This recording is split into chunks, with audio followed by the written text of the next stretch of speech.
تەسەورەکەی ئێمە چەند چێشخانەیەکمانیان فرۆشی کردوێ بەتەنیا بەڕای منەوە ئێمە نابێ خۆما بەراوردکەن لەگەڵ وڵاتانی دەوروبەر کوردستان جیاوازیەکی هەیە لەبەر ئەوەی لە وڵاتانی دەرەوە هەموو شتێکیان بۆ دابین کرایە هەموو شتێک بۆ کوالیتی لە پێداویستەکانی ئەوەی ڕۆژانە یعنی هەموو تەئمیناتی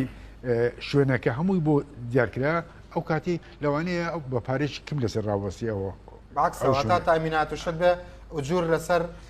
مەطاعم زیاترەکە بعکسەوە لێرە پارەی خەدەمات بۆ حکوومەت ناگەڕێتەوە سێرڤسەکە بۆ خۆی گەڕێتەوە زۆریان نایەن بە شاگردەکانیش قڕ بەسەرترین شەریحە لە ناو مەطعەمەکانە بە قورعان ناوێرم بچمە مەطعەمەنان بخۆم دووسێ شاگردێت چپم لەگەڵا کاڵێ وەڵی غەدرمان لێکەن بە قورعان نانەوە چیە پێمەڵە غەدرمان لێکەن پارەی خدمەمان بۆ نایەن یاڵە پارەمان لێ بڕاوە سوود بابرێ ئەو صاحب چێشخانە کرێم نادات یان پارەم ناداتێ کەوەکو کۆمەڵە بابێتە لای ما کاکرانسە تەماشایکە ئەوەی لە بازاری کە باسی ئەگەر باسی خواردن و نووسن بکەین لە کوردستان لە هەرێمی کوردستان بە تایبەتی شاری هەولێر باوەڕ بکات دوای شەڕی داعشەوە کە گۆڕانکاری بەسەرەوە داهات و گەشتیار نەهات لە جنوبی عێراق نەهاتن کوردستان ئەگەر بری گەشتیاری دەرەوەش هەر ئەسڵ نیتمان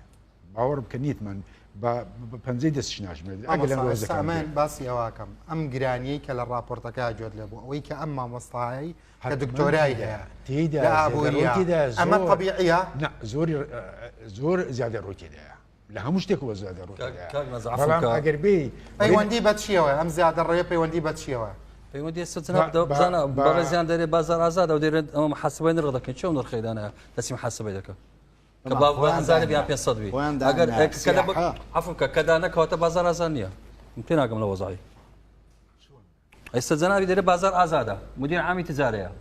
بەڕێزیشی دەرە خەڵکمان محاسبە کە دەرە سەگرانی فرۆشتنی گرانی عفوم کام لەو هاتێ گەشتم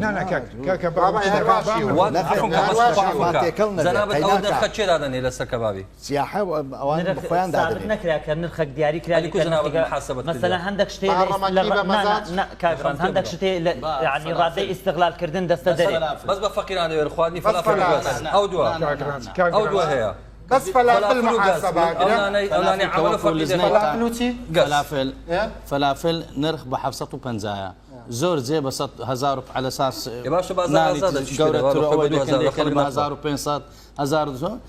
كوكو لزني قائم قامت بريال عندك جنابي قائم 750 بي يعني قائم قامتي امام مثلا اتوانين لا هو كان ما نبلين خوشبختانه توانيان بازار لبازاري كردستان فلافل كنترول بكن هر استاج هر زي جرام بيشكاد بكريتن للزني قائم قامت لكن جنابي قائم قامت فوري لزني درس بويان لو وضع الدرسين ما كلمه جرام عنا يصير درسين بو لا نعرف كبزانا نرخ بهای کاتو برانبر خدمت یک دیدی لکاتو ساعتی چی دیاری کراو باشه جنابی داره محاسبه ما کدی راز دکه دستلاتی هم محاسبه بکن جنابی داره گرام بوا ونیا فلافل 750 دینار اوی گرانی کردیا پیمان هرزان کردی 750 او سعری 1000 دینار اگه بازار آزاد لوله بو دادن دوی اما زي پیدا زانم لهولی فلافل ب 5000 لهولي راه 5000